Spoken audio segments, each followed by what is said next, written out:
कल के जो पेपर थे, कल का जो क्वेश्चन थे, उनके ऊपर चलते हैं अपन, वन बाय वन एक एक क्वेश्चन को डिस्कस करते हुए चलते हैं। पहला क्वेश्चन था each molecule of haem combined with deadest molecule of globin. Globin के मॉलिक्यूल से, ग्लोबिन का एक मॉलिक्यूल होता है, उससे हीम के कितने मॉलिक्यूल जुड़ते हैं, ये हमारा क्वेश्चन था। 1 2 3 4 इस तरह से आपके पास ऑप्शन भी थे, और सही आंसर जो था वो एक ही था। क्यों भाई? बहुत सारे लोग इसमें कंफ्यूज हुए थे। आप लोगों के रिस्पॉन्स की बात करूं तो 30 लोगों ने इसमें 4 आंसर दिया। आप लोगों के दिमाग में क्या आया कि भाई आयरन जो है बिल्कुल बीचों बीच में है। ऐसा नहीं है। जितनी ग्लोबिन की चेन होती है, कितनी होती है ग्लोबिन की चेन? 4 है ना, 2 अल्फा और 2 बीटा चेन होती है। अपन एक बार स्ट्रक्चर देखते हैं। कल अपन ने स्ट्रक्चर डिस्कस किया था हीमोग्लोबिन का, और ये स्ट्रक्चर आप देखो, इसको आप ध्यान पूर्वक देखो। ये वाली जो इमेज है, इसमें 4 हमारी ये वाली जो चेन है, ये 4 है, 2 अल्फा है और 2 बीटा है, और इनके बीचों बीच आपको हीम का मॉलिक्यूल दिख रहा है। ठीक है, तो एक हीमोग्लोबिन के मॉलिक्यूल से एक ग्लोबिन की चेन जुड़ी रहती है ना। एक ग्लोबिन से एक हीम, तो जितने हमारे हीम है उतने ही ग्लोबिन की चेन है। 4 हीम है और 4 ही हमारे क्या है, ग्लोबिन की चेन है। इसलिए एक हीम से कितनी, एक ग्लोबिन की चेन जुड़ेगी। इस क्वेश्चन में आप बहुत सारे लोग कंफ्यूज हुए, बहुत सारे लोगों ने 4 ऑप्शन दिया कि एक हीम के मॉलिक्यूल से 4 ग्लोबिन की चेन जुड़ेगी। ऐसा नहीं है भाई, 4 ही हीम होती हैं और 4 ही ग्लोबिन की चेन होती हैं। ये आपस में जुड़कर फिर हीमोग्लोबिन का पूरा मॉलिक्यूल बनाती है। ठीक है भाई, थोड़ा इसमें आप कंफ्यूज हो गए थे बहुत सारे लोग, 30 लोगों ने दिया था ऐसा करके। 14 लोगों का सही आंसर था पिछले वाले क्वेश्चन में। चलो नेक्स्ट क्वेश्चन पे आते हैं अपन। Which of the following form of iron is present in haem. ये थोड़ा सा अलग हट के क्वेश्चन था। कुछ क्वेश्चन अपन जानबूझ के डालते भी हैं ताकि अपने ज्यादा से ज्यादा अपन चीजों को इंक्लूड कर सकें। कल की जो क्वेश्चन थे, मैंने टोटल 30 क्वेश्चन आप लोगों को भेजे थे, है ना। तो अब मेरी कोशिश रहेगी कि मैं डेली जब भी एमसीक्यू की क्लास रहे तो टोटल 30 क्वेश्चन कवर करूं, है ना। अगर 30 नहीं हो पाएंगे तो अपन कम से कम 25 क्वेश्चन तो करेंगे ही करेंगे। Which of the following form of iron is present in haem. Haem में आयरन जो होता है वो किस फॉर्म में होता है, ये हमारा क्वेश्चन था। फेरस, फेरिक, सोडियम और आल, ये हमारा ऑप्शन में था। तो सोडियम तो आपको समझ में आ रहा है, सोडियम तो आयरन का फॉर्म ही नहीं है। फेरिक और फेरस, ये 2 फॉर्म ही प्रेजेंट हो सकते थे, ये आपको समझ में आ रहा था ये चीज। और आंसर अगर अपन देखें तो आयरन जो होता है वो फेरिक फॉर्म में होता है। बहुत सारे लोगों ने इसका सही आंसर दे दिया, फेरिक फॉर्म में होता है। हीम के अंदर जो आयरन होगा वो फेरिक फॉर्म में होगा। क्यों? ऐसा क्यों? क्योंकि फेरस जो होता है वो आयनिक फॉर्म होता है, इसलिए फेरिक फॉर्म में आयरन प्रेजेंट होगा। 34 लोगों ने इसमें सही आंसर दिया, 34 लोगों ने बिल्कुल सही आंसर दिया 59 में ना, मतलब आधे से ज्यादा लोगों ने सही आंसर दिया। देखो हीमोग्लोबिन को कितने सारे लोग बिल्कुल इजी टॉपिक समझते हैं, लेकिन इस टॉपिक में भी कितनी जगह पर कितने सारे क्वेश्चन हैं जो अपन को कंफ्यूज करते हैं, ये अपन देखते हुए चलते हैं। चलो अगले क्वेश्चन पर आते हैं अपन। मॉलिक्यूलर वेट ऑफ हीमोग्लोबिन, बहुत अच्छा क्वेश्चन, बहुत वेरी वेरी इंपॉर्टेंट क्वेश्चन की कैटेगरी में है ये क्वेश्चन। हीमोग्लोबिन का मॉलिक्यूलर वेट कितना होता है? 4 ऑप्शन आपके पास में थे, 68,000, 58,000, 6,800 या फिर 7,800। और अगर अपन आंसर देखें तो 68,000, मतलब 68,000 इसका सही आंसर था। और इस क्वेश्चन में जरूर बहुत अच्छा रिस्पॉन्स आप लोगों का रहा। टोटल 53 लोगों ने बिल्कुल सही आंसर दिया इसका। सिर्फ 4-5 लोग ही इसमें थोड़ा कंफ्यूज हुए। कुछ लोगों ने 58,000 इसका आंसर दे दिया था। इस क्वेश्चन के बारे में जरूर एक छोटी सी कंफ्यूजन है। कुछ बुक में थोड़ा सा अपन को डिफरेंट देखने को मिलता है। जैसे ओची जो है वो 64,458 जो ओची की बुक में मेंशन है, और वो उसकी एग्जैक्ट वैल्यू है। जैसे लेकिन इसके अलावा आप वर्ड कर पढ़ते हैं या दूसरी बुक पढ़ते हैं तो उनमें 58,000 वैल्यू है। तो दोनों वैल्यू को आप जरूर अपने माइंड में रखना। कल के टॉपिक में बहुत सारे पॉइंट ऐसे थे जो मेमोराइज करने वाले थे, उनमें से ही एक पॉइंट ये वाला था। हीमोग्लोबिन का जो मॉलिक्यूलर वेट होगा वो 64,458 एकदम फिक्स वैल्यू है, लेकिन अपनी ओची की बुक में 68,000 है। और एक बार एग्जाम में भी क्वेश्चन आया था तो उन्होंने 68,000 ही ऑप्शन में रखा था ना, इसलिए दोनों ही ऑप्शन अपन को याद रखना है। 68,000 यहाँ पर ऑप्शन में है तो यही हमारा सही आंसर होगा। बहुत सारे लोगों ने इसका सही आंसर दिया, बहुत बढ़िया भाई। चलो अगले क्वेश्चन पर आते हैं अपन। How much amount of haemoglobin is present in plasma. बहुत सारे पॉइंट ऐसे हैं जो मेमोराइज करने वाले हैं। हीमोग्लोबिन प्लाज्मा में कितना प्रेजेंट होता है? प्लाज्मा में जो हीमोग्लोबिन प्रेजेंट होगा उसे अपन फ्री हीमोग्लोबिन भी बोलते हैं। ऑप्शन में 3 मिलीग्राम, 3 ग्राम, 4.8 मिलीग्राम और 4.8 ग्राम परसेंट, ये हमारे 4 ऑप्शन में थे और आंसर अपना 3 मिलीग्राम परसेंट जो था वो इसका सही आंसर था। इसका भी बहुत सारे लोगों ने बिल्कुल सही आंसर दिया। बहुत बढ़िया, मतलब भाई कल का टॉपिक आप लोगों ने बहुत अच्छी सी थ्योरी में पढ़ा है। हेमेटोलॉजी काफी इंटरेस्ट लेकर आप पढ़ रहे हैं। शुरुआत के जरूर एक दो क्वेश्चन में आप कंफ्यूज हुए, लेकिन 43 लोगों ने बिल्कुल सही आंसर दिया। कुछ 14-16 लोग यहाँ पर कंफ्यूज हुए थे और ज्यादातर लोग जो कंफ्यूज हुए 3 ग्राम परसेंट पे चले गए थे। तो 3 ग्राम परसेंट जो होता है वो बहुत ज्यादा वैल्यू है भाई। प्लाज्मा के अंदर हीमोग्लोबिन की बहुत कम वैल्यू प्रेजेंट होती है। कितनी कम वैल्यू? सिर्फ 3 मिलीग्राम परसेंट प्रेजेंट होती है हमारे प्लाज्मा में, है ना। इसमें समझने वाली चीज नहीं है, ये मेमोराइज करने वाली चीज है, याद करने वाली चीज है। आपको याद करने का मैंने बोला था और बहुत सारे लोगों को याद भी है। चलो बहुत बढ़िया। चलो अगले क्वेश्चन पर आते हैं भाई। आज थोड़े स्टूडेंट कम हैं, 53 है आज, कोई बात नहीं, संडे है। Free haemoglobin in plasma lead to, अब देखो मैंने वही बात की थोड़ी देर पहले, प्लाज्मा में जो हीमोग्लोबिन होता है उसे अपन फ्री हीमोग्लोबिन कहते हैं। अगर प्लाज्मा में फ्री हीमोग्लोबिन होगा तो ये क्या करेगा, ये हमें बताना था। ऑप्शन देखें आप, increase haemolysis, increase venous pressure, increase arterial pressure या फिर इंक्रीज ऑस्मोटिक प्रेशर। ये 4 हमारे पास ऑप्शन थे और इन चारों ऑप्शन में हमारा जो सही आंसर है वो ऑस्मोटिक प्रेशर। ऑस्मोटिक प्रेशर क्या होता है भाई, अपन इसको समझते हैं। ऑस्मोटिक प्रेशर का मतलब होता है जो आरबीसी होती है ना, आरबीसी में अंदर बाहर की तरफ क्या है, लिक्विड है, अंदर की तरफ कैसा है, थोड़ा सा साइटोप्लाज्म है, मतलब थोड़ा सा गाढ़ापन है। तो जैसे अपन अंगूर से ऑस्मोसिस की जो क्रिया है उसको अपन अंगूर से बहुत अच्छे से समझते हैं। अंगूर को अगर आप पानी में डालो तो क्या होगा, अंगूर फूल जाएंगे। क्यों होगा, क्यों फूलेंगे भाई? क्योंकि जो पानी होगा वो अंगूर के अंदर चला जाता है। जब वो अंगूर के अंदर पानी जाता है तो उसके अंदर का जो फ्लूइड होगा उस पर जो प्रेशर पड़ेगा वही उसका क्या कहलाएगा, ऑस्मोटिक प्रेशर कहलाएगा। तो आरबीसी पे भी कुछ इस तरह से ही ऑस्मोटिक प्रेशर पड़ता है। और जब भी ये फ्री हीमोग्लोबिन प्लाज्मा में हो जाता है, प्रेजेंट होता है, अगर प्लाज्मा में फ्री हीमोग्लोबिन होता है तो ये ऑस्मोटिक प्रेशर जो होता है वो बढ़ जाता है। ठीक है, तो इस क्वेश्चन की बात करें आप लोगों के रिस्पॉन्स की, तो इस क्वेश्चन में बहुत कम लोग इसका सही आंसर दे पाए, सिर्फ 18 लोगों का ही सही आंसर था। बिल्कुल डिफरेंट आंसर आप लोगों के आए। कुछ लोगों ने कहा कि हीमोलिसिस हो जाता है इसमें। देखो हीमोलिसिस एक अलग चीज है। हीमोलिसिस में क्या होता है, हमारी नॉर्मल आरबीसी जब बहुत ज्यादा टूटने लगती हैं, पूरा प्लाज्मा ही अगर रेडिश होने लगे तो वो अपना हीमोलिसिस कहलाता है। उसमें ज्यादा आरबीसी जब टूटती है, लेकिन ज्यादा आरबीसी ना टूटे तब भी थोड़ी बहुत मात्रा में, जैसे अपन ने 3 मिलीग्राम अभी थोड़ी देर पहले पढ़ा, इतना जो होगा वो तो प्रेजेंट होता ही होता है। जब ये थोड़ी बहुत मात्रा में बढ़ता है तो ऑस्मोटिक प्रेशर जो होता है वो बढ़ जाता है ना। तो इस क्वेश्चन को आप थोड़ा सा अपने माइंड में रखना। क्वेश्चन मैंने ज्यादा रखे थे कल, इसलिए थोड़े बहुत क्वेश्चन आउट ऑफ सिलेबस भी थे। आउट ऑफ सिलेबस नहीं करना चाहिए, आउट ऑफ नोट्स से बाहर के कुछ अपन ने पॉइंट्स रखे थे। तो अपना क्वेश्चन बढ़ाने का रीजन यही है कि कुछ क्वेश्चन अपन जानबूझ के थोड़े बहुत और नोट्स से बाहर के भी अपन रखें, उनको डिस्कस करते हुए चलेंगे। चलो अगले क्वेश्चन पर आते हैं भाई अपन। How much amount of haemoglobin is present in circulating blood. Circulating जो ब्लड होता है उसमें हीमोग्लोबिन कितनी मात्रा में प्रेजेंट होता है, ये हमारा क्वेश्चन था। ऑप्शन 0.9 ग्राम, 90 ग्राम, 900 मिलीग्राम और 900 ग्राम, ये हमारे 4 ऑप्शन में थे और सही आंसर जो था वो 900 ग्राम। कैसे भाई, इसको अपन थोड़ा समझ लेते हैं।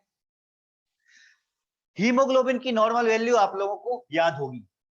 क्या है भाई हीमोग्लोबिन की नॉर्मल वैल्यू?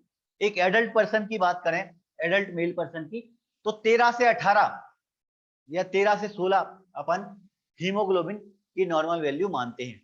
13 से 16 क्या, ग्राम पर डीएल। ग्राम पर डीएल में हमारे हीमोग्लोबिन की नॉर्मल वैल्यू होती है 15। अपन अब उसका मीन निकालो, 15 ग्राम मतलब 1 डेसीलीटर में 15 ग्राम हीमोग्लोबिन होगा। डेसीलीटर कितने के बराबर होता है? डेसीलीटर जो होता है वो 100 ml के बराबर होता है।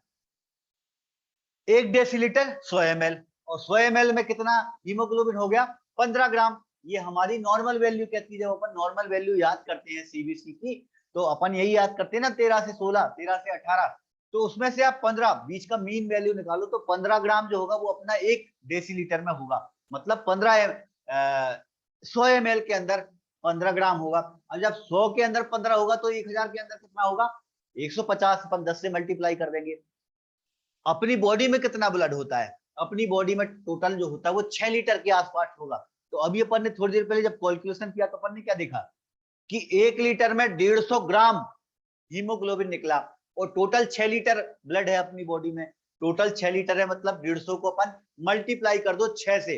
जब आप 150 को 6 से मल्टीप्लाई करोगे तो आंसर जो निकलेगा वो 900 निकलेगा। कैसे निकलेगा भाई? ये सब कैलकुलेशन करके निकल गया।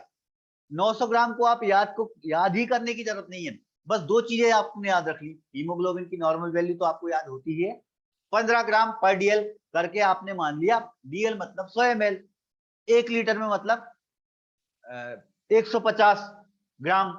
जब 1 लीटर में 150 ग्राम है, मतलब 6 लीटर में कितना होगा हमारा? 900 ग्राम। और हमारी बॉडी में ब्लड जो होता है वो 6 लीटर के आसपास होगा।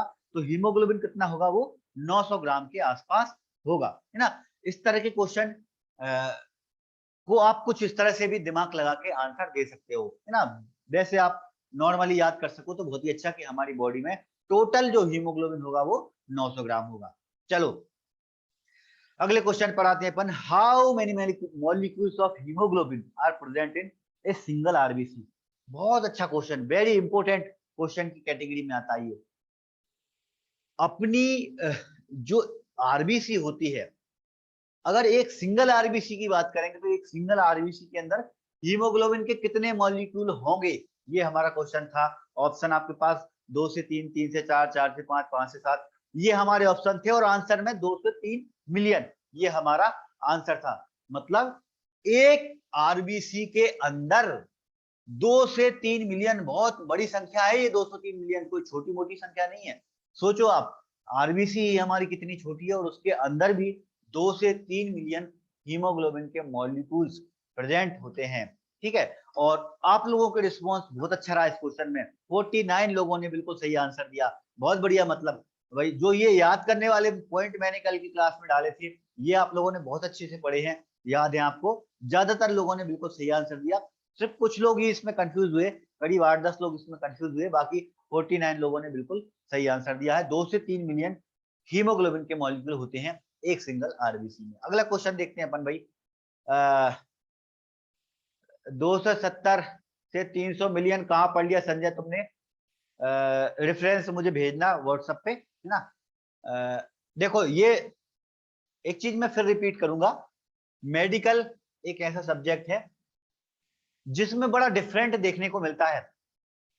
नोट्स में ज्यादातर जो चीजें हैं वो मैंने ओची से ली है। ओची और गोडकर, प्रफुल्ल गोडकर, ये दो बुक जो है वो हमारी रेफरेंस में चलती हैं। कभी कोई एग्जाम में क्वेश्चन आए और उसमें कंफ्यूजन हो तो एग्जामिनर भी कहता है कि भाई आपको लग रहा है कोई क्वेश्चन गलत है तो आप हमें रेफरेंस दो कि आपने यहाँ से पढ़ा है। तो संजय अगर आपने 270 से 300 मिलियन पढ़ा है तो आप व्हाट्सएप वाले ग्रुप पे या मुझे पर्सनली एक मैसेज करना कि सर ये रेफरेंस है। बाकी जो 2 से 3 मिलियन की जो रेफरेंस है वो चीज की रेफरेंस है, वो मैं आपको फोटो करके भेज दूंगा। जे.एस. चौहान रेफरेंस बुक में नहीं है सिद्दीक। जे.एस. चौहान कभी रेफरेंस बुक में मत लेना आप, मैं फिर बोलूंगा, है ना। छोटी मोटी बुक को कभी भी आप, जे.एस. चौहान को तो मैं बिल्कुल भी नहीं बोलता। सिर्फ दो बुक, एक जेओची और दूसरी प्रफुल्ल गोडकर, इन दोनों ने जो रेफरेंस दिया है उसी को ही आप सही मानोगे। इसके अलावा विकिपीडिया पे फिर बहुत ज्यादा भरोसे कर सकते हैं। पर विकिपीडिया पे अगर कोई चीज है तो उसको आप एक्यूरेट मानेंगे। चलो तो ग्रुप पे आप मुझे बताना, बाकी मेरा रेफरेंस मैं आप लोगों को भेज दूंगा। मेरी तरफ से वो राइट आंसर जो है वो बिल्कुल करेक्ट है। Haemoglobin A1 is composed of, बहुत अच्छा क्वेश्चन है। हीमोग्लोबिन A1 जो होता है वो किस किस से मिलकर बना होता है? 2 alpha 1 beta, 2 alpha 2 beta, 1 alpha 2 beta और 2 अल्फा 4 बीटा। इनमें से किस तरह की चेन का अरेंजमेंट होता है? देखो इस क्वेश्चन में थोड़ी कंफ्यूजन आप लोगों को आई होगी। यहाँ पे A1 लिख दिया। एक्चुअली एडल्ट में जो हीमोग्लोबिन होता है वो HbA होता है। HbA है ना, ये एडल्ट वाला है। और HbA को अपन HbA1 भी कह सकते हैं, दोनों सिमिलर ही हैं। HbA2 जरूर अलग होता है और वो एडल्ट में ना होकर खास तौर पर बच्चों में होता है ना। तो HbA1 क्या है भाई, हमारे एडल्ट लोगों का हीमोग्लोबिन है। और एडल्ट में अपन ने बिल्कुल सिंपल पढ़ा था भाई, A1 में क्या पढ़ा था अपन ने, 2 अल्फा और 2 बीटा की चेन होती है। मतलब हमारा आंसर क्या होगा, सेकंड नंबर का जो आंसर होगा, 2 अल्फा और 2 बीटा चेन, ये हमारा आंसर होगा। आप लोगों के रिस्पॉन्स की बात कर रहे हैं तो 49 लोगों ने बिल्कुल सही आंसर दिया इसका, ज्यादातर लोगों का बिल्कुल सही है। जो लोग कंफ्यूज हुए वो पहले क्वेश्चन पे चले गए। 7 लोगों ने पहला आंसर दिया 2 अल्फा और 1 बीटा, तो ये तो पॉसिबल ही नहीं है भाई। जितनी अल्फा की चेन होंगी उतनी ही बीटा की चेन होगी। देखो एक चीज तो बिल्कुल फिक्स है, 4 चेन तो हीमोग्लोबिन में होंगी ही होंगी। मतलब जिन लोगों ने पहला आंसर दिया वो 100% या तो तुक्का मार रहे हैं या चीज, या उन्होंने पढ़ाई नहीं कर रहे हैं। 4 चेन तो होंगी ही होंगी। वो चेन कौन सी हो वो इस बात पे डिपेंड करेगा कि वो नॉर्मल है या एबनॉर्मल है या कोई दूसरा वेरिएंट है ना। जैसे अलग अलग वेरिएंट में अलग अलग चेन हो सकती हैं। नॉर्मल जो एडल्ट पर्सन का हीमोग्लोबिन है उसमें 2 अल्फा और 2 बीटा की चेन होती है। A2 की बात करते तो बीटा नहीं होता, उसकी जगह पे 2 अल्फा और 2 डेल्टा चेन होती है। अपन ने पढ़ा है ना ट्रिक, आपको याद होगा अपन ने जब ट्रिक पढ़ी थी कल, तो अपन में ADAB अपन ने करके बाद में पढ़ी थी, है ना। तो 2 अल्फा और 2 बीटा चेन। चलो अगले क्वेश्चन पर आता हूं मैं। विच of the following haemoglobin is compose of 2 alpha और 2 डेल्टा। देखो यही यही क्वेश्चन में बता रहा था, 2 अल्फा और 2 डेल्टा चेन ये कौन सी हीमोग्लोबिन में होती है।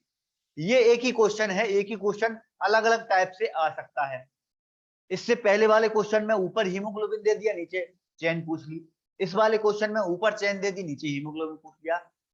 कुछ लोग मुझसे बोलते हैं कि सर क्या हम सिर्फ MCQ से पढ़ाई करें तो हमारी तैयारी हो जाएगी, तो मैं उनसे बिल्कुल मना करता हूं। क्यों? क्योंकि क्वेश्चन जो होते हैं वो घुमाते हैं। कैसे? देखो थोड़ी देर पहले ऊपर अपन ने हीमोग्लोबिन रखा, नीचे क्वेश्चन चेन रख दी। यहाँ पे चेन ऊपर है, हीमोग्लोबिन नीचे रख दिया, तो क्वेश्चन में थोड़ा बहुत डिफरेंट पॉसिबल है। एग्जामिनर यही करते हैं, ज्यादातर आप लोगों ने देखा होगा सिमिलर क्वेश्चन रहेगा और सिमिलर क्वेश्चन में ही क्वेश्चन को थोड़ा बहुत चेंजेस करके आप लोगों से पूछ लिया जाता है। 2 अल्फा और 2 डेल्टा चेन थोड़ी देर पहले मैं डिस्कस कर रहा था भाई।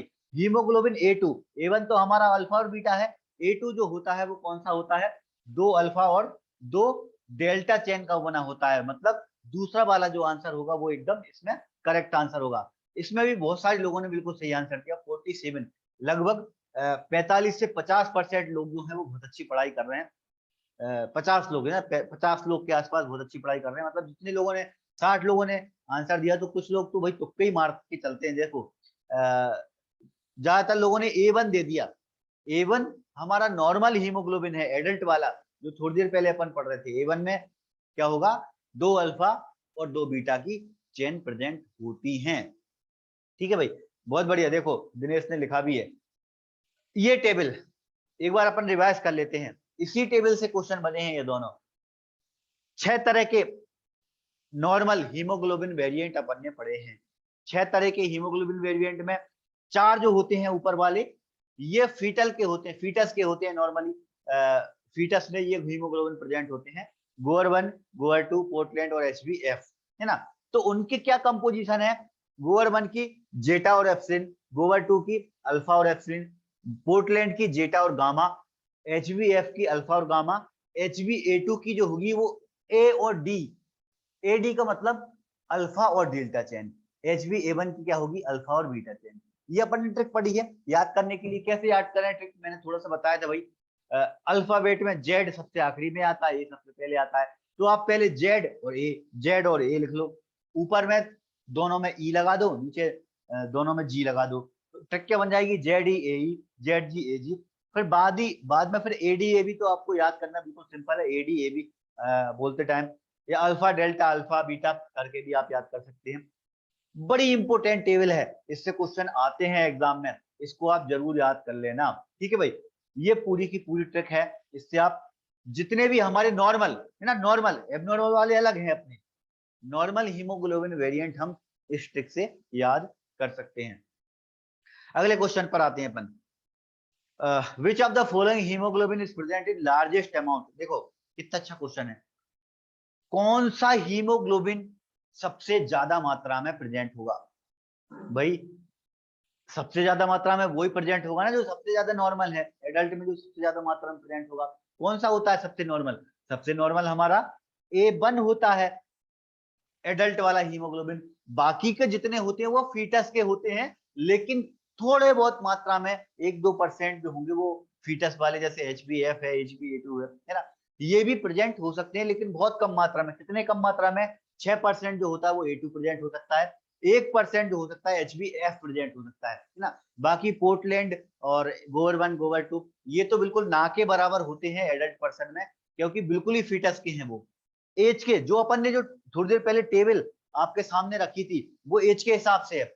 शुरुआत के जो हीमोग्लोबिन है वो फीटस के हैं, फिर जैसे जैसे एज बढ़ती जाएगी उनके हीमोग्लोबिन में ऐसे ऐसे चेंज होता रहेगा, है ना। तो सबसे एडल्ट के जो लोग होते हैं, जैसे हम लोगों की बात करें तो हम लोगों में जो हीमोग्लोबिन होगा वो अल्फा बीटा वाला होगा, A1 वाला होगा, है ना। लेकिन थोड़ी बहुत मात्रा में A2, कितनी थोड़ी बहुत मात्रा? 6% के आसपास। थोड़ी बहुत मात्रा में HbF भी होगा, कितनी थोड़ी बहुत? 1% जो होगा वो HbF प्रेजेंट हो सकता है। तो ये अपन ने कल देखो, ये क्वेश्चन बिल्कुल उसी से ही आ गया, मैं डिस्कस कर ही रहा था इसको। फीटल हीमोग्लोबिन हमारी बॉडी में, एडल्ट पर्सन में फीटल हीमोग्लोबिन कितनी मात्रा में प्रेजेंट होगा, ये क्वेश्चन था।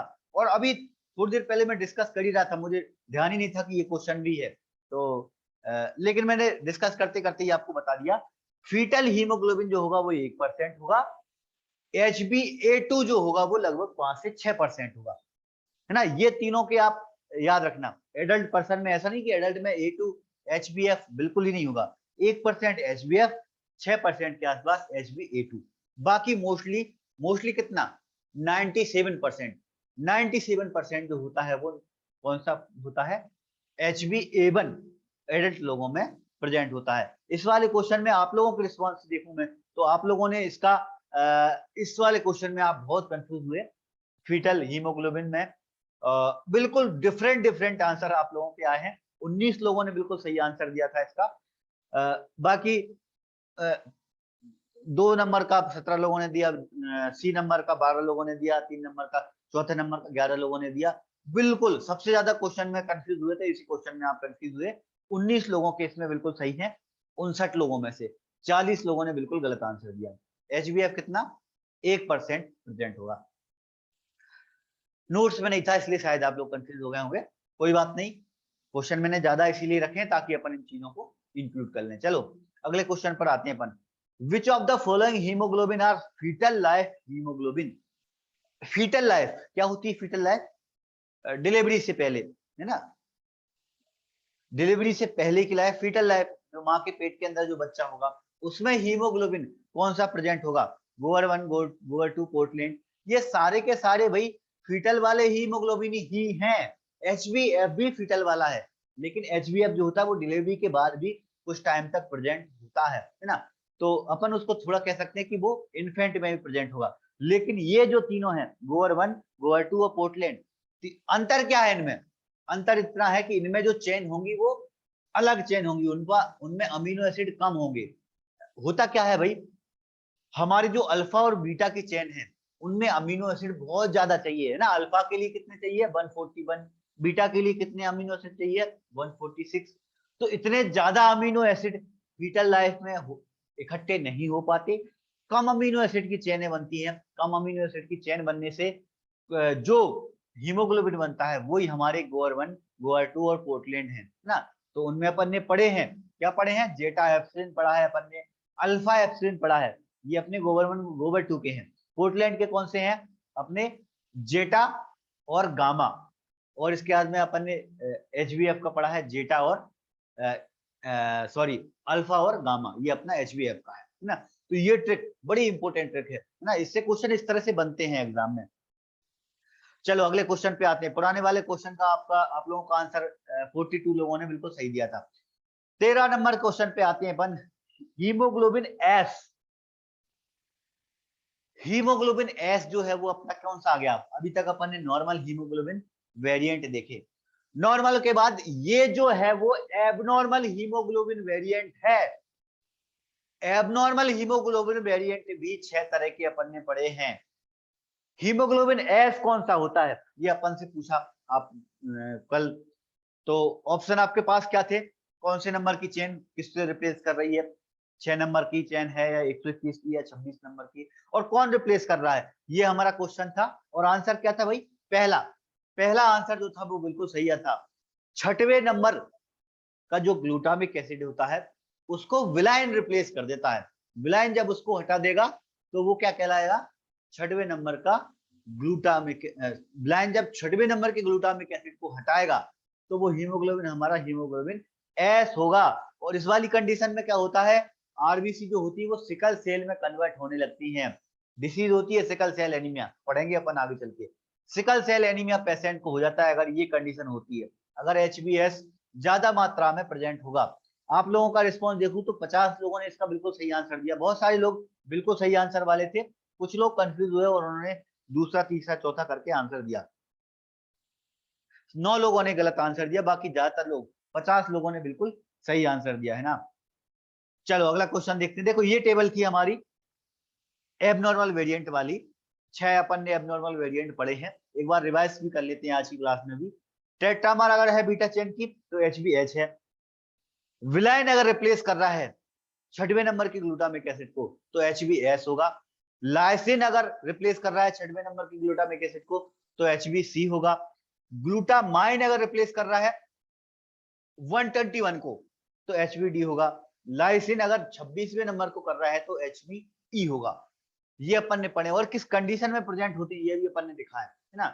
तो ये टेबल भी नॉर्मल वेरिएंट और एबनॉर्मल वेरिएंट दोनों जो टेबल हैं वो एग्जाम के हिसाब से बड़ी इंपॉर्टेंट है।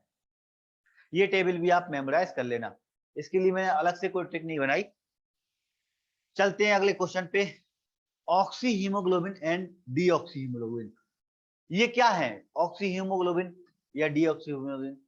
ऑप्शन में क्या लिखा है था भैया आपके पास, हीमोग्लोबिन के टाइप है ये, दूसरा लिखा है हीमोग्लोबिन के डेरिवेटिव है, तीसरा लिखा है हीमोग्लोबिन के वेरिएंट है, और चौथा लिखा है कि ये एबनॉर्मल हीमोग्लोबिन है।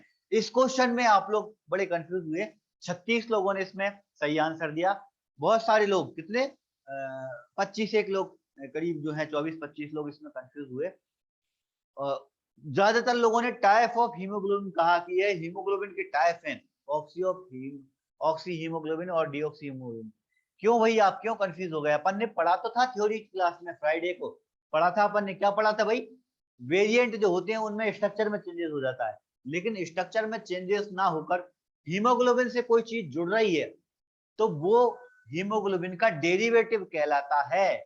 दूसरा वाला ऑप्शन जो यहाँ पर दूसरे वाले ऑप्शन में लिखा है हीमोग्लोबिन डेरिवेटिव, ये कहलाता है जब उससे कोई चीज जुड़ती है। देखो ऑक्सीजन जुड़ेगी तो ऑक्सी हीमोग्लोबिन, अगर ऑक्सीजन ना जुड़कर कार्बन डाइऑक्साइड जुड़ती है तो डीऑक्सी हीमोग्लोबिन, या फिर कार्बोक्सी हीमोग्लोबिन भी बोलते हैं। अगर कोई ड्रग जुड़ रही है ना तो उसको अपन मैथमोग्लोबिन बोलेंगे, या फिर कुछ और कंपाउंड जुड़ रहा है तो वो उसके हिसाब से उनके नाम फिर अलग अलग हैं। तो ये क्या है, ये सारे जो है वो हीमोग्लोबिन के डेरिवेटिव हैं, ये अपन ने थ्योरी की क्लास में पढ़ा था। आप लोगों के रिस्पांस की बात करूं तो इसमें आप लोग जरूर थोड़ा सा कंफ्यूज हुए थे, 36 लोगों ने इसका सही आंसर दिया। चलो अगले क्वेश्चन पे आते हैं। In which of condition deoxy haemoglobin is increase, किस कंडीशन में डीऑक्सी हीमोग्लोबिन जो होता है वो बढ़ जाता है। ऑप्शन में साइनोसिस, हीमोलाइसिस, पॉलीसाइथेमिया और एनीमिया, ये 4 ऑप्शन में थे। अच्छा क्वेश्चन था ये, तो नोट्स में मैंने डाला भी है। डीऑक्सी हीमोग्लोबिन कम जब ज्यादा बढ़ेगा तब क्या होगा, जो हमारे टिश्यू होंगे उनको ऑक्सीजन नहीं मिल पाएगी, ऑक्सीजन कम मात्रा में मिलेगी पूरी बॉडी को, और पूरी बॉडी को अगर ऑक्सीजन कम मात्रा में मिलेगी तो क्या होगा, हमारी बॉडी जितने अच्छे से काम करना चाहिए हमारी मसल्स उतने अच्छे से काम नहीं करेंगी। ये जो कंडीशन है वो साइनोसिस कहलाती है ना, ये अपने नोट्स में भी इंक्लूड था। और आप लोगों के रिस्पॉन्स की बात करूं तो आप लोगों ने 40 लोगों ने बिल्कुल सही आंसर दिया। बहुत सारे लोग इसमें पॉलीसाइथेमिया पे चले गए, 11 लोग। पॉलीसाइथेमिया भाई, हीमोग्लोबिन जब बढ़ता है तो पॉलीसाइथेमिया कहलाएगा, है ना। हीमोग्लोबिन कम होगा तो एनीमिया, हीमोग्लोबिन बढ़ेगा नॉर्मल कंडीशन से, कभी कभी होता है ऐसा, खासतौर पर जो प्रोटीन की डाइट ले रहे हैं, जो लोग जिम वगैरह जाते हैं तो वो प्रोटीन का पाउडर लेते हैं तो प्रोटीन जब ज्यादा लेते हैं तो उनका हीमोग्लोबिन बहुत ज्यादा बनने लगता है, तो उस कंडीशन को पॉलीसाइथीमिया कहते हैं। कुछ और कंडीशन भी हो सकती है। बाकी हीमोलाइसिस एनीमिया तो फिर ये अलग ऑप्शन में है। साइनोसिस होगा ऐसी कंडीशन जिसमें डीऑक्सी हीमोग्लोबिन बढ़ेगा, तो ऐसी कंडीशन को अपन साइनोसिस कहते हैं। चलो अगले क्वेश्चन पर आते हैं अपन। अगला क्वेश्चन है भाई हमारा, when haemoglobin combined with drug like penicillin which complex is form. जब हीमोग्लोबिन किसी ड्रग से कंबाइंड होगा तो वो कॉम्प्लेक्स बनेगा, तो वो कौन सा कॉम्प्लेक्स बनेगा, ये हमारा ऑप्शन क्वेश्चन था। ऑप्शन में carboxy haemoglobin, sulpho haemoglobin, methemoglobin, ये सारी जो है वो डेरिवेटिव है। कौन सा डेरिवेटिव बनेगा जब कोई ड्रग उससे कंबाइंड होगी। देखो डेरिवेटिव तो वही है, डेरिवेटिव के बारे में अपन ने पढ़ा कि डेरिवेटिव जितने भी हैं वो कौन से हैं भाई, जिनमें कोई ना कोई ड्रग ऐड हो रही है ना। तो जब कोई ड्रग ऐड होती है हीमोग्लोबिन में तो जो कंपाउंड बनता है वो मेथमोग्लोबिन बनता है। हाँ देखो संजय ने बहुत अच्छे लिखा, साइनोसिस में ये जो कंडीशन होती है वो मोस्टली स्किन में होती है, अपनी ब्लू करने होने लगती है ना। उसका रीजन क्या है कि अपने जो टिश्यू है उनको ऑक्सीजन मिलना कम हो जाती है ना, इसलिए अपनी जो स्किन होगी कैसी ब्लू कलर की होने लगेगी है ना। हीमोग्लोबिन जब ड्रग से कंबाइंड होगा तो मेथमोग्लोबिन बनेगा, ये ना, ये अपन ने थ्योरी की क्लास में डिस्कस किया था। आप लोगों के रिस्पॉन्स देखूं मैं, और आप लोगों ने 24 लोगों ने इसका सही आंसर दिया था। बहुत सारे लोग कंफ्यूज हुए इसमें, और ज्यादातर लोगों ने ऑल ऑप्शन में लिखा कि कार्बोक्सी भी बनेगा, सल्फो भी बनेगा, मेथमोग्लोबिन भी बनेगा। तो ऐसा नहीं है भाई, ड्रग्स अगर जुड़ेगी तो मेथमोग्लोबिन बढ़ता है ना, ये आपको याद रखना है। अपनी जो अपन साइन मैथ वाली हीमोग्लोबिन लगाते हैं कोलोरीमीटर से, उसमें भी मेथमोग्लोबिन बनता है ना। उसमें भी अपन जब वो प्रोसेस करते हैं तो उसमें बीच में मेथमोग्लोबिन बनता है। किस क्यों बनेगा, क्यों, उसमें भी रिजेंट में एक ड्रग यूज करते हैं अपन। चलो अगले क्वेश्चन पे आते हैं। आप लोग क्वेश्चन पढ़ो जब तक मैं पानी पी लेता हूँ।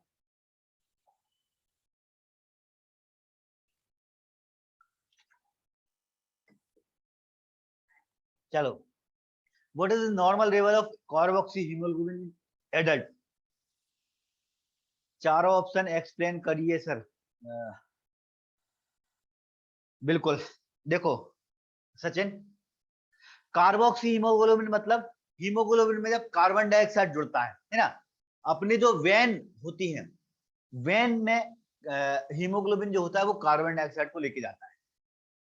तो वेन में अगर कार्बोक्सी हीमोग्लोबिन का मात्रा ज्यादा है तो कोई दिक्कत नहीं, लेकिन कार्बोक्सी हीमोग्लोबिन और या अलग तरह के जो डेरिवेटिव है वो अपन आर्टरी से कैलकुलेट करते हैं। आर्टरी में अगर आर्टरी में ज्यादातर जो हीमोग्लोबिन होता है वो ऑक्सीजन को लेके जाता है।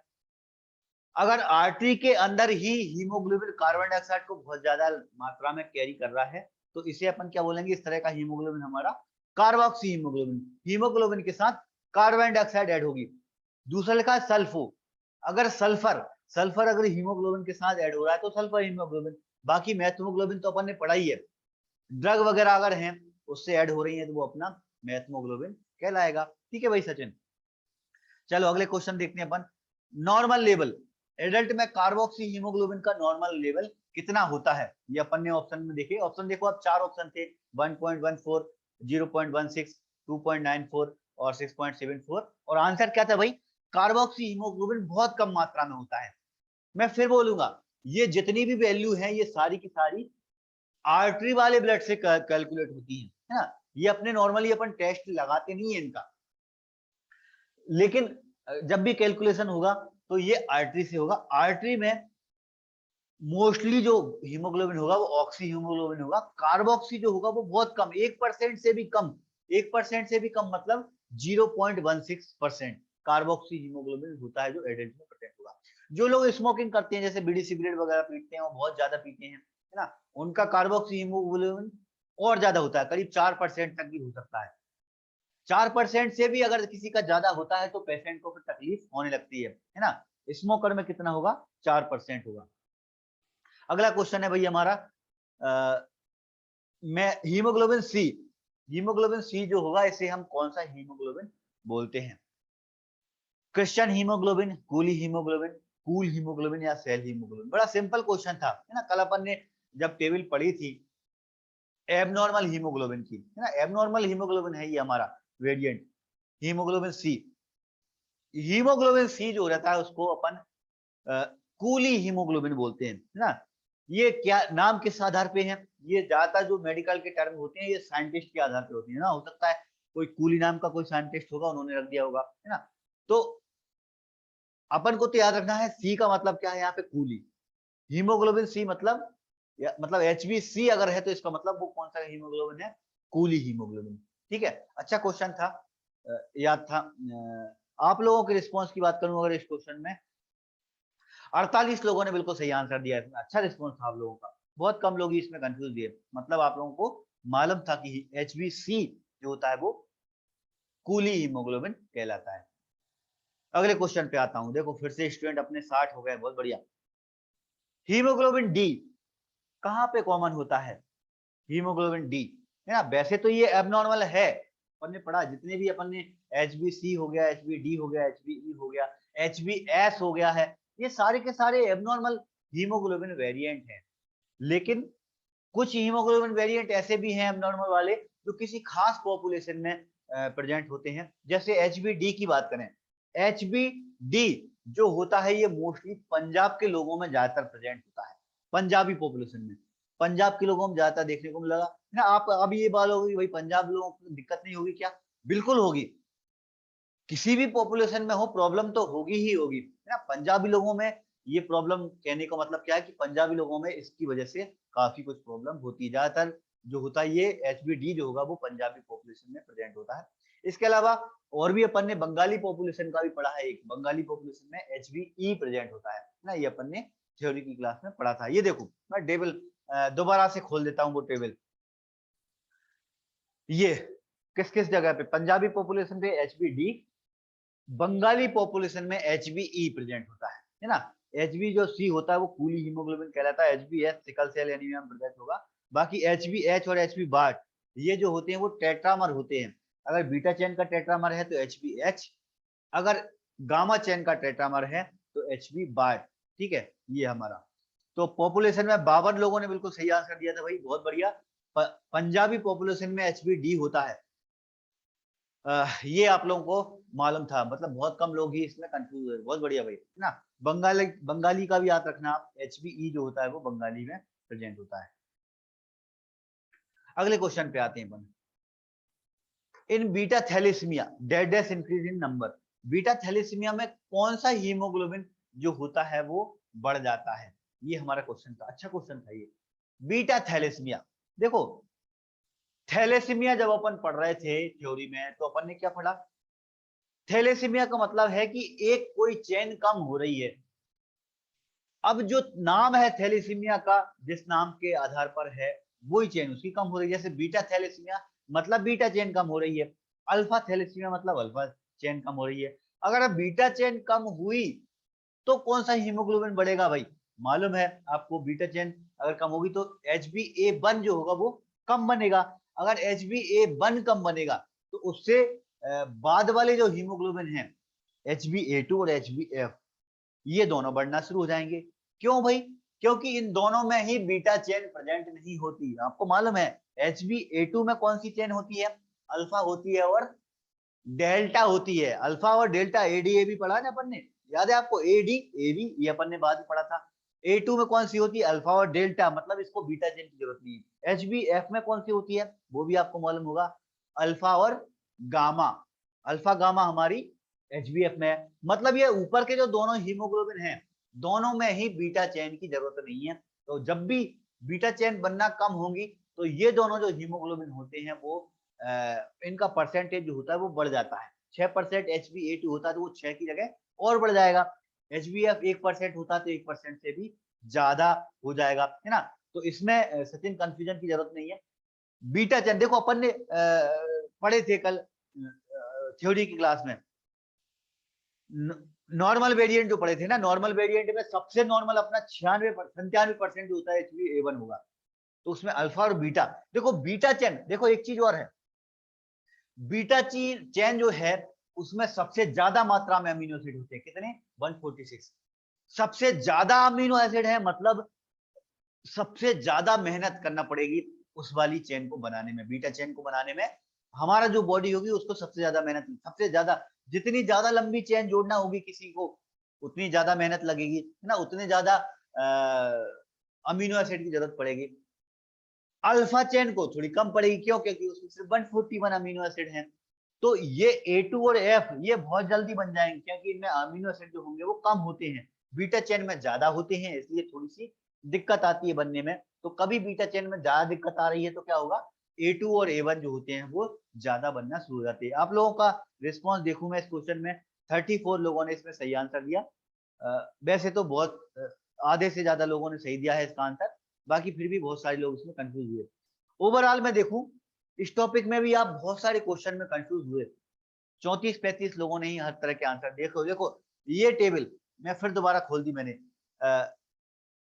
हमारा नॉर्मल हीमोग्लोबिन कौन सा है? अल्फा और बीटा वाला, जिसमें 2 अल्फा और 2 बीटा की चेन है। तो ये बीटा की चेन अगर नहीं बन पा रही है, तो बीटा की चेन नहीं बनेगी तो क्या होगा, हमारी दूसरी कोई चेन जुड़ने लगेगी, या तो डेल्टा जुड़ने लगेगी या गामा जुड़ने लगेगी। जब डेल्टा जुड़ने लगेगी तो HbA2 बनने लगेगा, जब गामा जुड़ने लगेगी तो HbF बनने लगेगा, है ना, नॉर्मली। बाकी ऊपर के जो 3 हीमोग्लोबिन है वो तो सिर्फ फीटस में ही होते हैं, इसलिए वो वाले हीमोग्लोबिन नहीं बनेंगे ना। चलो अगले क्वेश्चन पर आते हैं अपन। Which of the plasma protein prevent loss of hemoglobin in urine? बहुत अच्छा क्वेश्चन है ये। कौन सा प्रोटीन जो होगा वो हीमोग्लोबिन का लॉस नहीं होने देता? ऑप्शन थे आपके पास हेप्टोग्लोबिन, एल्ब्यूमिन, फिब्रिनोजन और ग्लोबुलिन। ये 4 ऑप्शन आपके सामने थे। 24 लोगों ने इसका बिल्कुल सही आंसर दिया। आंसर क्या है? पहला वाला हेप्टोग्लोबिन। क्यों भाई? देखो प्रोटीन बेसिकली 2 टाइप के, फंक्शन के आधार पर है ना, फंक्शन, बाकी स्ट्रक्चर के आधार पर तो प्रोटीन अपन ने पढ़े 4 तरह के, primary, secondary, tertiary, quaternary. Function के आधार पर एक तो स्ट्रक्चर वाले प्रोटीन होते हैं, दूसरे कैरियर प्रोटीन। कैरियर प्रोटीन मतलब जो किसी ना किसी चीज को लेके जा रहे हैं। यहाँ पे नीचे जो ऑप्शन में लिखे हैं फाइब्रिनोजन और ग्लोबुलिन, ये दोनों जो होते हैं वो स्ट्रक्चरल प्रोटीन है, ये कुछ ना कुछ स्ट्रक्चर बनाते हैं। ऊपर के जो 2 प्रोटीन है एल्ब्यूमिन और हेप्टोग्लोबिन, ये हमारे कैरियर प्रोटीन है। इसमें एल्ब्यूमिन जो होता है वो बहुत सारी चीजों को कैरी करता है, लेकिन हीमोग्लोबिन को कैरी नहीं करता। ये बिलिरुबिन को कैरी करता है, ये बात भी बिल्कुल सही है, बिलिरुबिन को कैरी करता है हमारा एल्ब्यूमिन। लेकिन अगर प्लाज्मा के अंदर हीमोग्लोबिन है तो उसको कैरी करने का काम हेप्टोग्लोबिन का करेगा। अब क्वेश्चन अपन को कैसे कंफ्यूज कर रहा था, क्वेश्चन कह रहा है कि लॉस नहीं होने देता, तो कैसे नहीं होने देगा भाई? मान लो कभी आरबीसी टूटी, तो टूटने से अगर हीमोग्लोबिन प्लाज्मा में आया तो क्या होगा, अगर वो अपने किडनी तक पहुंच गया तो वहां से फिल्टर होकर वो यूरिन के थ्रू बाहर चला जाएगा। तो ये हमारा हेप्टोग्लोबिन जो होता है ना, वो ब्लड में जब भी जहां पर भी फ्री हीमोग्लोबिन उसको दिखेगा, वहां से वो पकड़ के लेके जाएगा और उसको लीवर पे आकर छोड़ देगा। क्यों छोड़ेगा भाई लीवर पे आकर? क्योंकि वहां पर वो जो हीमोग्लोबिन होगा उससे दूसरे कंपाउंड, दूसरे आरबीसी बनने में उसका यूज हो जाएगा, है ना। तो हेप्टोग्लोबिन जो होता है वो प्लाज्मा के फ्री हीमोग्लोबिन को कैरी करने का काम करता है। आधे लोगों का, इसमें 24 लोगों का बिल्कुल सही आंसर था। चलो अगले क्वेश्चन पर आते हैं अपन। Which of the following technique is required for using hemoglobinometer for hemoglobin estimation? Testing part पे आ गए अपन। टेस्ट में अगर हीमोग्लोबिन अपन करते हैं तो कौन से हीमोग्लोबिन में, हीमोग्लोबिनोमीटर क्या होता है? हीमोग्लोबिनोमीटर आप लोगों ने देखा होगा ना, अपन ने छोटा सा एक इक्विपमेंट पढ़ा है, वो हीमोग्लोबिनोमीटर होता है। तो वो किसमें यूज होगा भाई? वैसे तो अपन सबसे ज्यादा यूज करते हैं अपने साहली मेथड में, लेकिन साहली के अलावा बूज, हेल्डिन ये पहले चला करती थी, लेकिन इनमें भी ये जो हीमोग्लोबिनोमीटर होता है ये उसमें यूज होता था, है ना। आजकल बूज वाली टेक्निक और हेल्डिन वाली टेक्निक यूज नहीं होती हैं।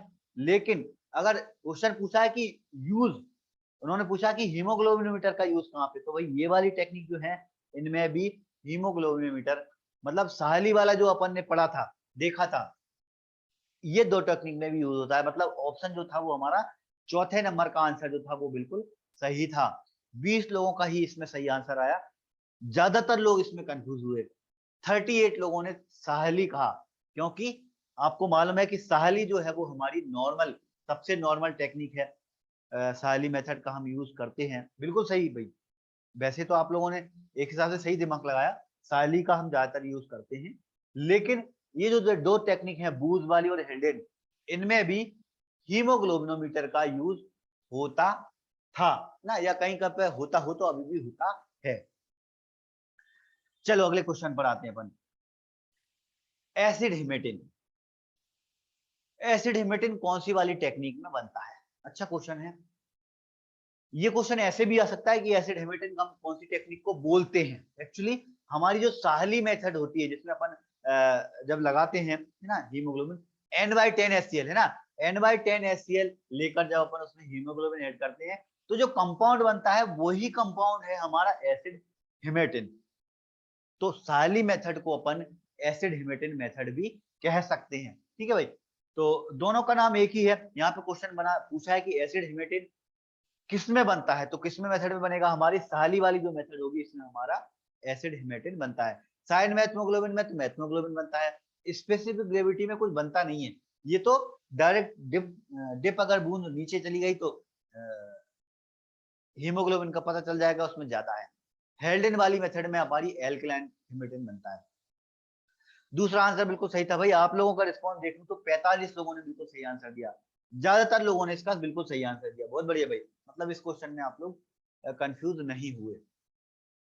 अगले क्वेश्चन पर आते हैं अपन।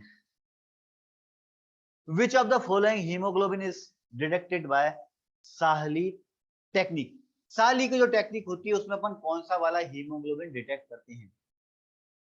ऑक्सी हीमोग्लोबिन, कार्बोक्सी, मैथमो या फिर सल्फो, ये चार तरह के ऑप्शन थे भाई। हमारी बॉडी में सबसे ज्यादा मात्रा में जो हीमोग्लोबिन होता है वो कौन सा होता है? Oxy haemoglobin. तो साहली मेथड में भी ऑक्सी हीमोग्लोबिन मेथड ही, ऑक्सी वाला हीमोग्लोबिन जो होता है वही डिटेक्ट होता है ना। बाकी के तीनों हैं, और कार्बोक्सी, मैथमोग्लोबिन, सल्फो, ये उसमें डिटेक्ट नहीं होते। और सबसे बड़ा डिसएडवांटेज यही है, साहली से जब अपन टेस्ट लगाएंगे हीमोग्लोबिन का, तो उसकी वैल्यू जो होगी वो थोड़ी कम आएगी। क्यों कम आएगी भाई? उसका रीजन यही है कि उसके अपनी बॉडी के अंदर, अपने ब्लड के अंदर कार्बोक्सी, मैथमोग्लोबिन, सल्फो हीमोग्लोबिन, ये जितने भी हीमोग्लोबिन होंगे वो सारे के सारे कन्वर्ट नहीं हो पाते एसिड हिमेटिन में, है ना। तो साहली टेक्निक में हमारे साथ कौन सा होगा? ऑक्सी हीमोग्लोबिन ही कन्वर्ट होता है। 40 लोगों ने इसका बिल्कुल सही आंसर दिया। बहुत सारे लोग जो कंफ्यूज हुए मैथमोग्लोबिन पे चलेगा कि मैथमोग्लोबिन जो होता है वो, उसमें मैथमोग्लोबिन तो बहुत कम मात्रा में प्रेजेंट होता है भाई, बहुत। अगर वो भी तब होगा जब अपन कुछ दवाइयां खा रहे हैं, तब ज्यादातर अपनी बॉडी में प्रेजेंट होता है मैथमोग्लोबिन, है ना। खासतौर पर ये एक जो ड्रग अपन ने थोड़ी देर पहले पढ़ी थी, है ना, वो सबसे ज्यादा मात्रा में मैथमोग्लोबिन बनाती है। चलो अगला question. Which of the following reagent solution used in acid haematin? साली वाली जो मेथड है, साली वाली मेथड में हम कौन सा रिएजेंट यूज करते हैं? बड़ा सिंपल क्वेश्चन था, बिल्कुल सरल क्वेश्चन था ये। टेस्टिंग वाला जो पार्ट है वो मैंने थ्योरी की क्लास में बहुत ज्यादा डीपली डिस्कस नहीं किया, क्योंकि मुझे मालूम है हीमोग्लोबिन बड़ा बेसिक टॉपिक है। टेस्टिंग पार्ट तो आपको ज्यादातर चीजें मालूम होना ही चाहिए, है ना। कौन सा सॉल्यूशन यूज करते हैं भाई अपन साली वाली मेथड में? आपको मालूम है, अपन ने पढ़े हैं N/10HCl, लेकिन यहाँ पर N/10 की जगह 0.1 N लिखा था। इसको अपन थोड़ा सा डिस्कस कर लेते हैं। देखो N/10 का मतलब है N × 1/10। अब 1/10 का मतलब क्या है? एक में आप 10 का भाग दे दो, एक में जब आप 10 का भाग दो तो वैल्यू कितनी निकलेगी हमारी? 0.1। कहने का मतलब क्या है? N/10HCl को अपन 0.1 NaCl भी कह सकते हैं, है ना। तो पहला वाला जो आंसर था वो इसमें बिल्कुल सही आंसर था, है ना। N/10HCl यूज करते हैं हम। 40 लोगों ने इसमें बिल्कुल सही आंसर दिया, बहुत बढ़िया भाई, ज्यादातर लोगों का इसमें सही आंसर है। कुछ लोग इसमें कंफ्यूज हुए, और ज्यादातर लोग जो कंफ्यूज हुए उन्होंने ए और सी दे दिया, मतलब ड्रपकिंस भी यूज करते हैं, HCl भी। ड्रपकिन जो है भाई हमारे साइनोमैथमोग्लोबिन में यूज होता है, ड्रपकिन वाला सॉल्यूशन। तो आंसर हमारा कौन सा है? पहला वाला जो आंसर था वो इसमें बिल्कुल सही था।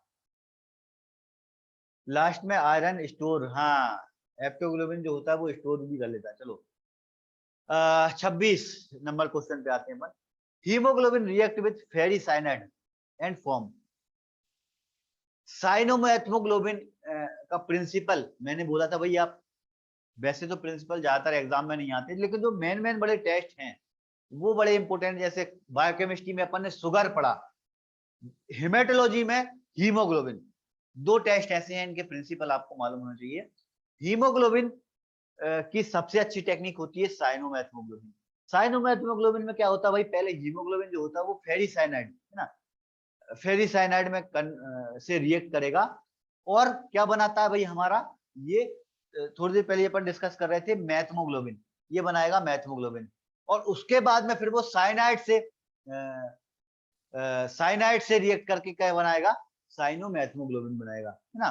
तो फेरिसाइनाइड से फेरोसाइनाइड से कन्वर्ट रिएक्ट करके क्या बनाएगा, मैथ्मोग्लोबिन बनाता है। ये इसके प्रिंसिपल से क्वेश्चन था ना, तो आपको इसका प्रिंसिपल याद होना चाहिए। आप लोगों का रिस्पॉन्स देखो, बहुत कम लोग इसका आंसर दे पाए, सिर्फ 8 लोगों का ही आंसर सही था इसमें।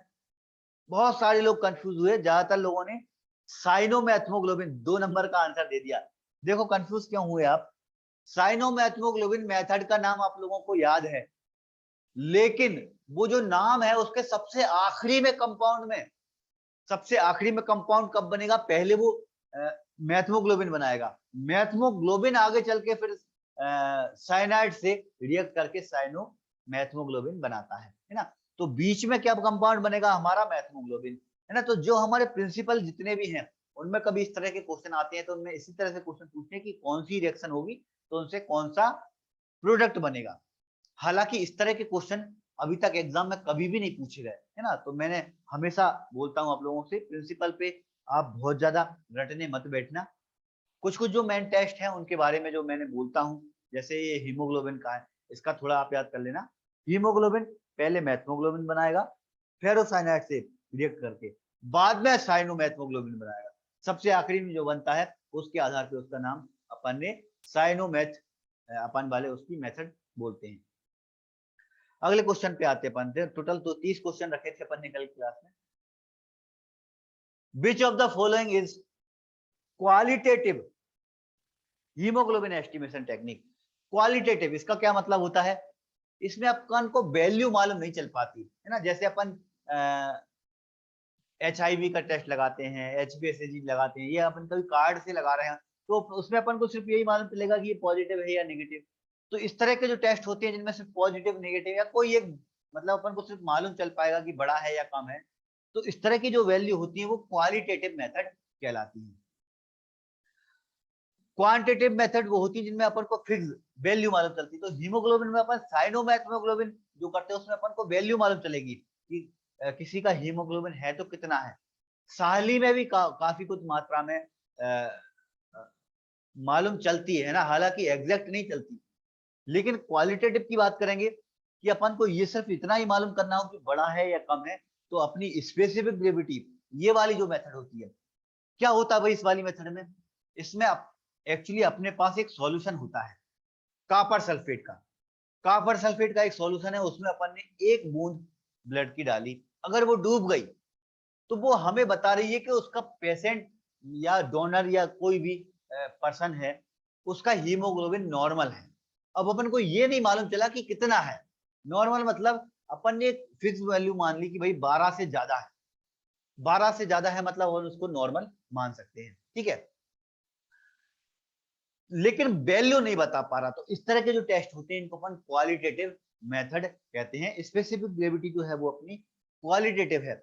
साहली, साइनमैथ, ऑटो एनालाइजर, ये सारी मेथड अपन को हीमोग्लोबिन की वैल्यू देंगी, तो उनको अपन क्वांटिटेटिव बोलेंगे। इसमें भी बहुत सारे लोग कंफ्यूज हुए, ज्यादातर लोगों ने साहली मेथड कहा। साहली भाई क्वालिटेटिव नहीं है, साहली में भी अपन को वैल्यू मालूम चलती है।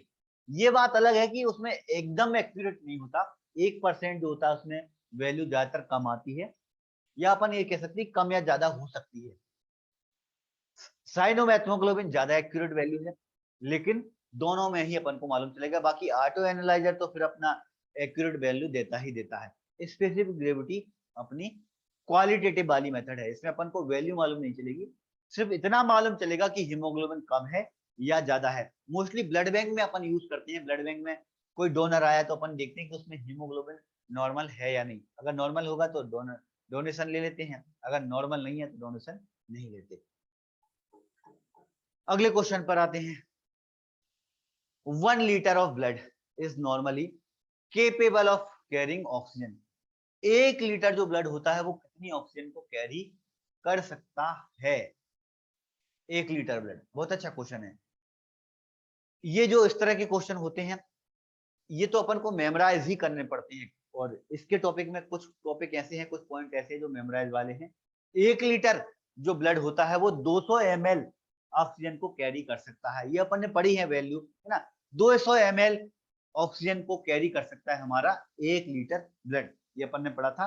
एज इट इज यहाँ पर मैंने डाला था।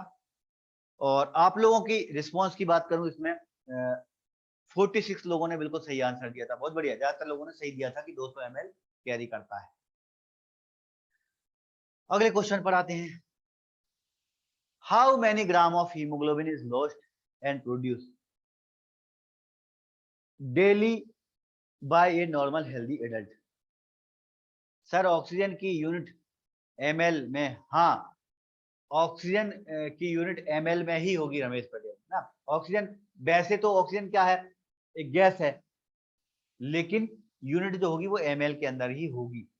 आपको याद होगा जब अपन रेस्पिरेटरी सिस्टम पढ़ रहे थे तो उस टाइम पे भी अपन ने रेस्पिरेटरी का जो वैल्यू पढ़ी थी, कितना सांस लेते अपन कितना छोड़ते, तो उसमें भी अपन ने ml पढ़ा था ना भाई, ध्यान होगा आपको ना। तो यहाँ पर ml ऑक्सीजन की यूनिट जो होगी वो ml में ही होगी। चलो अगले क्वेश्चन पर आते हैं। कितना हीमोग्लोबिन हर दिन लॉस हो जाता है और उतना ही बन जाता है? डेली डेली, डेली बनेगा डेली टूटेगा, डेली बनेगा, आरबीसी डेली टूटेंगी और डेली बनेंगी भी, ये अपन ने पढ़ा है। कितना हीमोग्लोबिन लॉस हो जाता है भाई? बिल्कुल वैल्यू अपन को याद करने वाली वैल्यू है, इसमें बहुत ज्यादा समझना थ्योरी नहीं है इसमें बहुत ज्यादा। 6.25 ग्राम ये वैल्यू अपन ने पढ़ी थी थ्योरी के टाइम पे। 6.25 ग्राम जो होता है हीमोग्लोबिन वो हर दिन बनता है, और हर दिन इतना ही हीमोग्लोबिन जो होता है वो टूटकर यूरिन के थ्रू पास आउट भी हो जाता है, लॉस भी हो जाता है इतना हीमोग्लोबिन, है ना। तो थोड़ी बहुत मात्रा में लॉस भी होता रहेगा, थोड़ी बहुत जितनी मात्रा में लगभग डेली के डेली बनता रहेगा। चलो कल की क्लास का एक लास्ट क्वेश्चन, उसके बाद फिर अपनी क्लास ओवर होगी। 29 नंबर वाले क्वेश्चन में 50 लोगों ने बिल्कुल सही आंसर दिया था, ज्यादातर लोगों का आंसर उसमें सही था। आखिरी question, which of the following standard is used for measuring quality of cyanomethaemoglobin technique? Cyanomethaemoglobin technique अपन यूज करते हैं, तो उसमें अपन स्टैंडर्ड जो यूज करते हैं उसमें उसकी वैल्यू कितनी होती है ना। सबसे आखिरी वाला जो क्वेश्चन होता है वो मैं थोड़े टफ लेवल का रखता हूँ। एक क्वेश्चन, सिंगल क्वेश्चन एक ऐसा रहता है जो बहुत हार्ड लेवल का रहता है, ज्यादातर नोट्स में तो वो रहता ही नहीं है, और एग्जाम के लेवल से भी थोड़ा हार्ड रहता है, मतलब खास तौर पे स्टेट लेवल वाले एग्जाम में तो कभी नहीं पूछेंगे। अपन कोशिश करते हैं एक आध दो क्वेश्चन थोड़े डीप वाले भी पढ़ते हुए चलें। साइनोमेथोग्लोबिन अगर अपन लगा रहे हैं तो अपने पास जब रिएजेंट उसके आते हैं साइनोमेथोग्लोबिन के, है ना, वो रिएजेंट ही आएंगे, अपन बनाएंगे तो है नहीं उसको। साइनोमेथोग्लोबिन में रिएजेंट के साथ उसका एक स्टैंडर्ड भी आता है, वो जो स्टैंडर्ड होता है उसमें पहले से ही हीमोग्लोबिन की एक फिक्स वैल्यू होती है। कितनी होती है फिक्स वैल्यू? 15 ग्राम पर डीएल, है ना। हीमोग्लोबिन की स्टैंडर्ड है ये, उससे अपन ये मालूम करते हैं कि हमारी मशीन है जो सही चल रही है कि नहीं, हम जो टेक्निक यूज कर रहे हैं वो सही है नहीं, मतलब क्वालिटी कंट्रोल के लिए ना, अपना कंट्रोल। अपन ये कह सकते हैं भाई कंट्रोल अपन को लगाना है तो कंट्रोल की जो वैल्यू होती है वो 15 ग्राम पर डीएल ही होती है हमेशा, है ना। हमेशा 15 ग्राम पर डीएल ही होगी। अगर आप कहीं पर टेस्ट कर रहे हैं तो कभी आप देखना, आपके पास अगर स्टैंडर्ड यूज हो रहे हैं तो 15 ग्राम पर डीएल के ही होते हैं। इस क्वेश्चन में बहुत कम लोग सही आंसर दे पाए, 16 लोगों के इसमें सही आंसर थे। ज्यादातर लोग जो कंफ्यूज 12 ग्राम पर डीएल पे चले गए, लेकिन स्टैंडर्ड जो आता है, कंट्रोल जो आता है वो 15 ग्राम पर डीएल का कंट्रोल आता है ना। आप लोगों कहीं लैब में काम कर रहे हो तो उसको जरूर आप देखना, उसमें वैल्यू लिखी रहती है 15 ग्राम पर डीएल। ठीक है भाई, तो ये हमारा टोटल 30 क्वेश्चन थे। इसमें दीक्षा का एक मैसेज है कि सर आप 22वें नंबर क्वेश्चन को एक बार रिपीट कर दीजिए। तो एक बार 22 नंबर का क्वेश्चन अपन देख लेते हैं क्या है। 22 नंबर का क्वेश्चन दीक्षा ये था कि कौन सी टेक्निक जो होती है उसमें अपन हीमोग्लोबिनोमीटर का यूज करते हैं ना। साहली में एक छोटा सा अपने पास रहता है, वो जो है वो उसको अपन हीमोग्लोबिनोमीटर कहते हैं। उसी का ही यूज करते के अपन साहली वाली टेक्निक से हीमोग्लोबिन लगाते हैं। अब रिएजेंट में अपन ने N/10HCl लेते हैं। अगर N/10HCl ना लेकर अपन NaOH लें तो वो जो टेक्निक है वो बूस्ट टेक्निक कहलाती है। या फिर दूसरा कोई रिएजेंट लें वो अपनी हेल्डेन टेक्निक कहलाती है ना। तो उसमें रिएजेंट का अंतर है, बाकी जो टेक्निक है उसमें टेक्निक प्रोसेस जो है वो बिल्कुल सेम टेक्निक है, साली की तरह है ना। तो उसमें तीनों, ये जो 20 वाली है, हेल्डेन वाली है, इनमें भी हीमोग्लोबिनोमीटर का यूज होता है। हीमोग्लोबिनोमीटर क्या होता है भाई? हीमोग्लोबिनोमीटर छोटा सा वो जिसमें कंपैरेटर लगे रहते हैं, है ना। मैंने इमेज मुझे डालना था, मैं भूल गया। यहाँ पर एक इमेज डालता तो मेरे ख्याल से ज्यादा अच्छे से आपको कंफ्यूजन आपको नहीं होती ना। ये तीनों टेक्निक है, इनमें तीनों में ही हीमोग्लोबिनोमीटर यूज होता है। इसकी वैल्यू चेंज तो नहीं है ज्योति, साली ही मेथड यूज हो रही है, हेल्डेन वाली और बूथ वाली हो नहीं रही। सिर्फ बुकों में है अभी भी, तो थोड़ा सा आपको पढ़ना पड़ेगा, थोड़ा सा आपको याद रखना पड़ेगा, इसलिए मैंने यहाँ पे डाला था। ठीक है भाई, तो उसको आप याद रखना कि भाई बूस्ट टेक्निक, हेल्डेन टेक्निक, इसलिए भी कुछ साली की तरह ही हुआ करती थी, लेकिन आजकल यूज नहीं होती। कंप्यूटर, हाँ बहुत बढ़िया, उसको कंप्यूटर बॉक्स भी अपन कह सकते हैं, ब्रजेश ने लिखा है सही। चलो एक और संजय का मैसेज है कि सर 6 नंबर के क्वेश्चन को आप रिपीट कर दीजिए। 6 नंबर के क्वेश्चन को एक बार और रिपीट कर देता हूं मैं। अरे आज आज रिपीट का बहुत बोल रहे हैं आप लोग। 20 नंबर का भी आ गया, चलो कोई बात नहीं। ठीक है भाई, 15 मिनट तो अपने पास रहते ही हैं रिवीजन के, आप लोगों के डाउट के।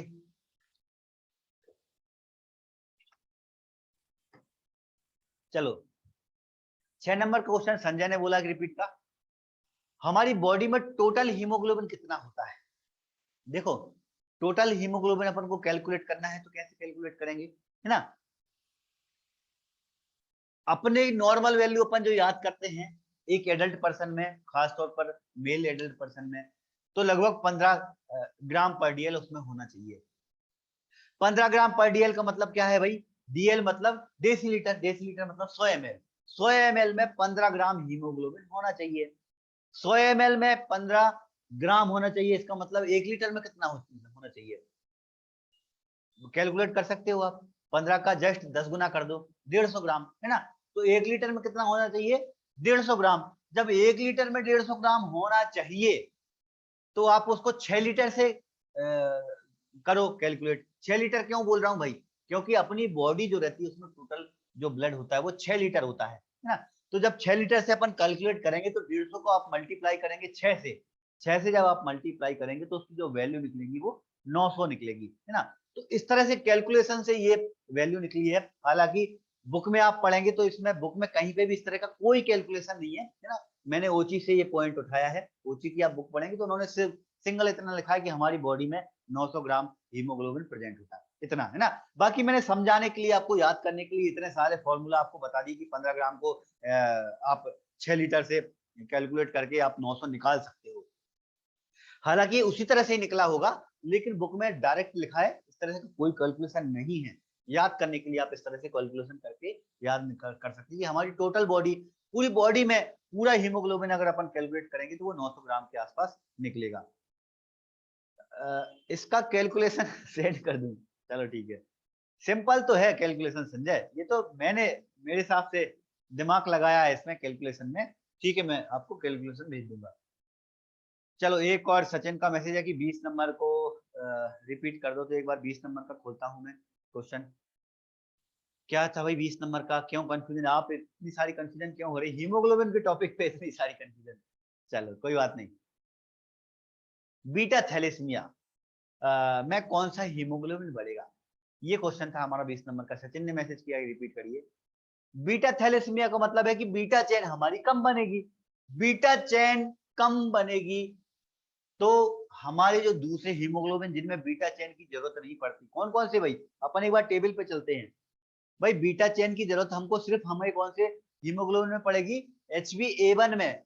सिर्फ HbA1 ही एक ऐसा हीमोग्लोबिन है जिसमें हमको बीटा चेन की जरूरत पड़ेगी।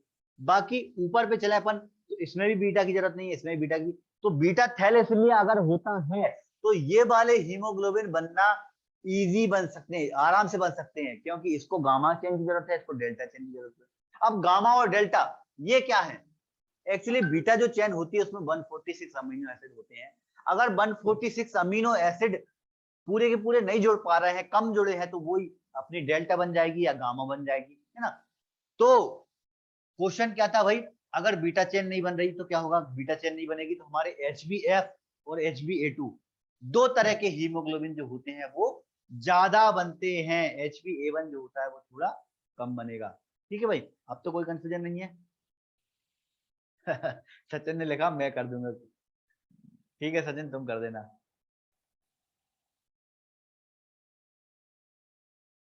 चलो अब मैं आप लोगों के माइक ऑन कर रहा हूँ। कोई बात करना हो आपको तो मैसेज तो आ ही रहे हैं, आप मैसेज के थ्रू भी कर सकते हैं, या माइक ऑन करके भी आप कोई डाउट है तो आप पूछ सकते हैं। ठीक है, ये पीपीटी पे पेन चलता नहीं है, अदरवाइज मैं यहीं पे आपको कैलकुलेशन करके बता देता हूँ। हेलो सर, आवाज आ रही है मेरी आपको? हाँ आवाज आ रही है। सर मैं इसमें कुछ चाह रहा था कि अपन जैसे ये एमसीक्यू एक्सप्लेन कर रहे हैं आप, हाँ तो सर, इसको सर थोड़ा सा इसमें ऐसा मैं कुछ चेंजेस चाह रहा था कि अपन ऐसा ग्रुप डिस्कशन जैसा करें तो शायद ज्यादा ठीक रहेगा थोड़ा सा। क्योंकि सर आप जो एक्सप्लेन कर रहे हैं मुझे ऐसा लगता है, आई थिंक हो सकता है कि शायद मैं गलत बोल रहा हूँ। ओके ओके, चलो अच्छा, एडवाइस अच्छी दी आपने सचिन। ग्रुप डिस्कशन के लिए अपन ने ग्रुप में आप सब लोगों को जोड़ रखा है, तो कुछ स्टूडेंट हैं जो बीच बीच में कुछ ना कुछ ऐसी चीज डाल देते हैं, जैसे संजय है ना, संजय बहुत अच्छे स्टूडेंट है हमारे, तो बीच बीच में कुछ MCQ डाल देंगे, है ना। कुछ और स्टूडेंट जैसे मोना पाठक है, मोना साहू है, ये कुछ ईमेल डाल देते हैं। तो कुछ ना कुछ आप देखो, ग्रुप काय के लिए है? ग्रुप इसीलिए है कि आप जितना डिस्कशन कर सकते हो आप करा करो, है ना। फालतू की राजनीति वाली या कुछ दूसरी टाइप की बातें आपको सर क्लास में अगर डिस्कशन होगा तो टाइम ओवर होगा। हाँ देखो, संजय ने बिल्कुल सही बोला गया, क्लास में डिस्कशन। देखो पहली चीज तो ये है कि अगर मैं सब लोगों के माइक अगर पहले ही ऑन कर दूं तो क्लास में इतना ज्यादा डिस्टरबेंस होगा कि वो फिर क्लास स्मूथली चलेगी नहीं, है ना। दूसरी चीज, अगर मैं डिस्कशन मैं सबसे आखिरी में 15 मिनट तो आप लोगों के माइक ऑन करता हूँ, तो आप किया करो क्वेश्चन। 15 मिनट का अपना डाउट सेशन है, 15 मिनट में आपको जितनी बात करना है, जितनी चीजें बोलना है, डिस्कशन करना है, तो आप कर सकते हो, है ना। बाकी अपन एक बार सिलेबस अपना पूरा कंप्लीट होगा तो अपन इसमें इस तरह का कुछ देखेंगे, कोशिश करके कि ग्रुप डिस्कशन भी अपन कर सकें, आगे अपन कुछ कर सकते हैं, है ना। बाकी डिस्कशन के लिए आपके पास ग्रुप है, आप ग्रुप में मैसेज छोड़ के बहुत सारे डिस्कशन कर सकते हैं, और करते भी है बहुत सारे स्टूडेंट, पुराने जो स्टूडेंट हैं वो बीच बीच में ग्रुप के डिस्कशन करते ही रहते हैं, है ना। तो कर सकते हो सचिन आप, है ना। चलो, और कोई डाउट, कोई क्वेश्चन, कोई भी डिस्कशन या कोई भी एडवाइस भी दे सकते हैं भाई, कोई दिक्कत नहीं है, एडवाइस देते हो तो अच्छा ही रहता है, मुझे बहुत बढ़िया। सर मैं ये बोल रहा था, ऑक्सीजन का यूनिट ml में रहता है क्या? हाँ रमेश, तो ऑक्सीजन का यूनिट ml में ही रहेगा, है ना। ऑक्सीजन वैसे तो गैस है, लेकिन ब्लड में जो ऑक्सीजन होगी वो ml में ही, लिक्विड मात्रा में, लिक्विड में ऑक्सीजन रहती है ना। ब्लड में जो ऑक्सीजन होगी वो कैसी होगी? लिक्विड होगी, इसलिए वो ml में होगी। ठीक है।